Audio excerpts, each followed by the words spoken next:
This is Cape Inscription on Wirrawanna, also known as Dirk Hartog Island. It's named after the Dutch seafarer who landed here in 1616 and left behind a pewter plate with his name and date inscribed.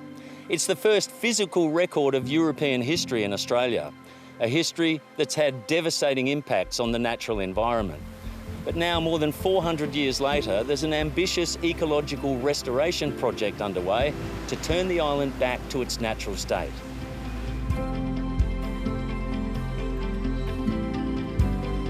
Wirrawanna is the largest island off the coast of Western Australia.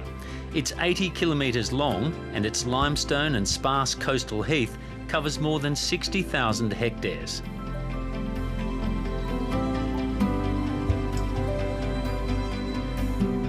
The Return to 1616 project aims to relocate 13 species of native birds and mammals.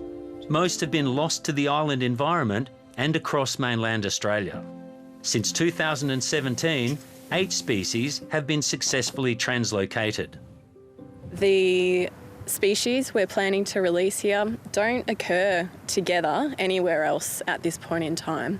They used to co-occur in large swathes of area across Australia, but as a result of colonisation and the changes that we've seen in the landscape over time, that's meant that those species have disappeared from where they used to be.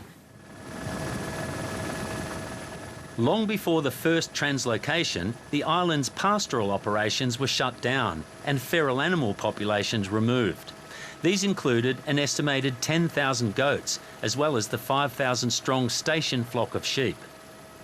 So it started prior to the National Park being declared in 2009.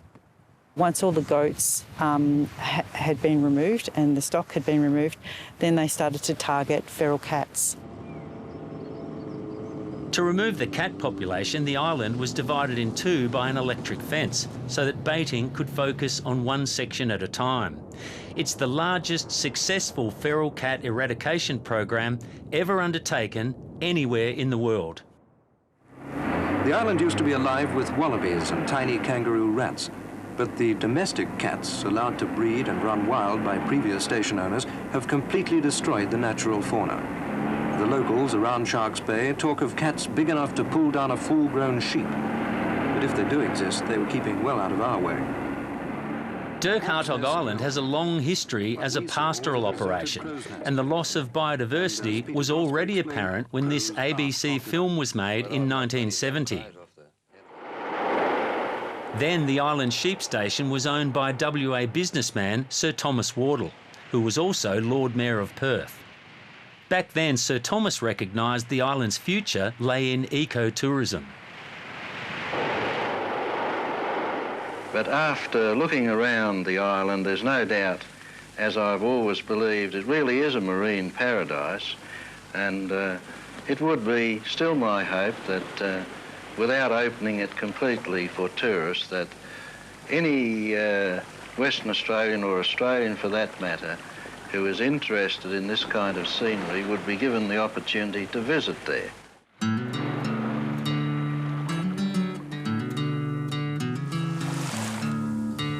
That vision took more than 40 years to realise. The Wardle family relinquished its pastoral lease a decade ago in exchange for freehold title at the old station homestead. It's now an ecotourism lodge. By that 80s, late 80s, early 90s, there wasn't enough money in wool to sustain this station. So we knew that we were going to lose ours in 2015, so it was important for us to try and do a deal to hand the island back early and retain our freehold to develop tourism. So what an amazing bit of history. It's all here. This is one of the incredible things about Dirk Hartog. Most of it is still on the island. The family has keenly preserved the station's history.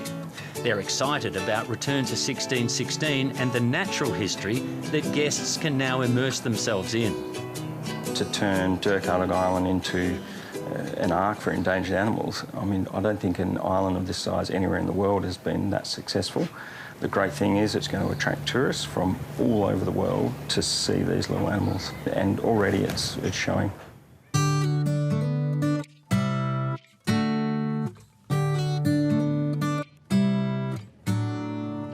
Sally Rayner is one of the ecologists driving the Return to 1616 project for WA's Department of Biodiversity, Conservation and Attractions.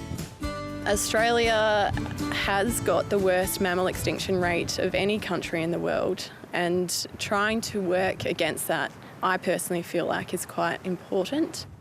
Translocation projects across Australia have been extremely challenging, not just in terms of their success or failure, but for the people involved in them as well, because there has been a high rate of failure, and quite often involves people walking around picking up dead animals that they've just released. We've been extremely fortunate to be a part of a project where we are not following that norm, where most of our animals, if not all of our released cohort, survives the immediate translocation period. The ongoing work is about ensuring the animals released are surviving and thriving. 100 motion sensor cameras have been placed around the island to help track them.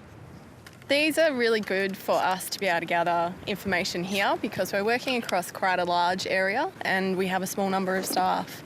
The species that we're working with are quite cryptic, and us being present usually results in animals going elsewhere. The motion sensor cameras quickly showed that greater stick nest rats were enhancing their man-made proto-nests with their natural nesting behaviour. Stick nest rats, as their name would suggest, are prolific builders and renowned for building these mounds of sticks that they then live communally inside. That was really good to see them establishing that way and clicking straight into that building behaviour. Microchips commonly used for domestic pets were fitted into all of the mammals released to help track and trap them to study their progress. They were especially useful for the dibbler, one of the most cryptic or secretive animals released, and at just 50 grams on average, the smallest marsupial. More than 200 have been released since 2020, but only 3 have been trapped so far. We've had great information from the animals we've caught, even catching an island-born animal last year, which was really exciting because she turned up with a full pouch load of young as well, with 8 pouch young on board.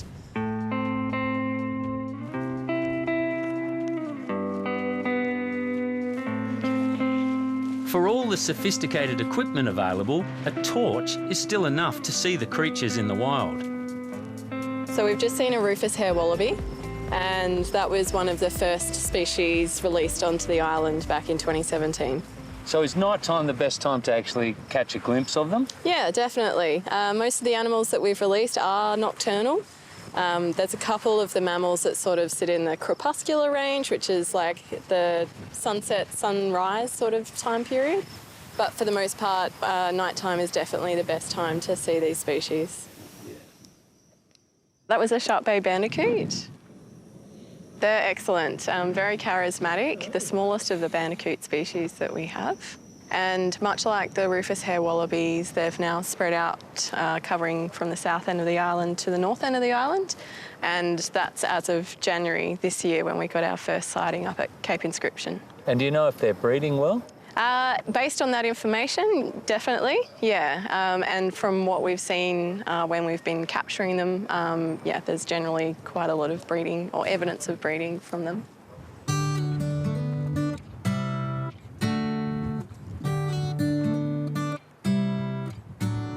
Another unique feature of the project is that it's in a national park. It's accessible. People will be able to see the results now and into the future. And soon, it'll be jointly managed with the local Mulgana people. We want to create opportunities for our kids to come back home. You know, I got a couple of sons that work in the fisheries department. They started here. And, you know, their opportunity, where they are now, they've got kids of their own, so they need to be near schools, but everyone loves coming home. And if we can create that opportunity through the Plan for Parks deal and work with them, I think it's a good thing. Mulgana Aboriginal Corporation Deputy Chair Ben Bellotti is a former commercial fisher. That traditional industry's been in decline, so many young people have been forced to leave Shark Bay. Joint management of Wirrawana will begin with training a new team of Mulgana Rangers. It's about providing for the people in our community and more broadly an opportunity to be part of that conservation, an opportunity to come and be here and participate with the natural wildlife and the wilderness scene, the landscape. It's about preserving cultural heritage. It's about connecting with country and being part of this landscape. Work is well underway for the remaining species to be released. PhD candidate Beck Kwa is taking soil samples to see if they contain truffle-like fungi, which are an important feed source for small marsupials like booties and woylies. We call them mycophagus mammals, so they eat these truffle-like fungi. Booties and woylies are some of the most translocated animals in Australia, so they are known to be quite versatile, which is why my study is also looking at the adaptability of these animals in different landscapes.